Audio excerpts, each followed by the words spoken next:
We followed a woman through her first colonoscopy at the J. Monahan Center, and here's how it went. My name is Debbie, and I turned 50 this year, and as part of turning 50, I scheduled my first colonoscopy. Cheers.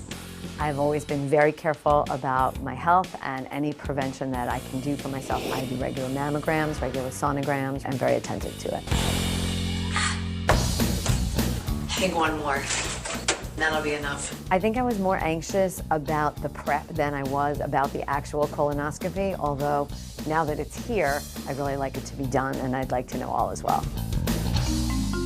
The worst is over. The prep was the worst part. This is the easy part of the exam. Yeah, you're going to be comfortable, and the next thing you know, it's going to be over. Debbie's completely asleep. She's comfortable. She won't feel any of this. We're in the transverse colon. One thing you can notice is that the colon now has a triangular shape to it. There's no bones or cartilage maintaining that shape. The muscle just holds it. So now we're in what's known as the cecum. If I were to put my finger through there, my finger would go into the appendix. Now what we're going to do is start coming back. This is where we actually look for small polyps. Polyps can take anywhere between 10 and 15 years to go from a normal small polyp into an invasive cancer. And of course, if we did find something, we would remove it right here now. Debbie's colon couldn't look healthier. It's really the picture of health. There's absolutely no signs of any growths or polyps. This could be an 18-year-old colon that I'm looking at. I would never know. So we have Debbie here as well on Polycom from her home in New York City, joining Katie and Dr. Pochapin. So good to have you on the show, Debbie. Glad to see that your colon has been given a clean bill of health. How are you feeling, Debbie? I feel great. Feel terrific. Happy it's done. And maybe, Debbie, you can tell everyone, not as bad as you thought it was going to be, right?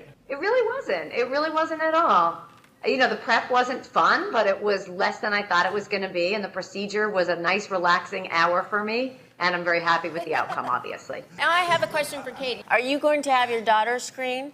Yes, you know, that's obviously something I think about, the fact that Jay was diagnosed at such a young age, 41. I've talked to Mark about it. The guidelines suggest that they be screened at 31, but since when Jay was diagnosed, he had stage 4 colon cancer and it had metastasized to his liver.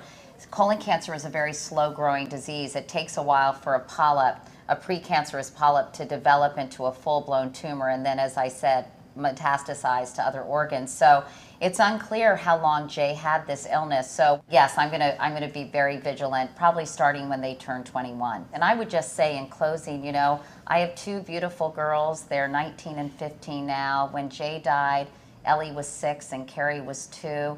I think Jay got so ripped off not seeing his daughters grow up and blossom into these fine young women.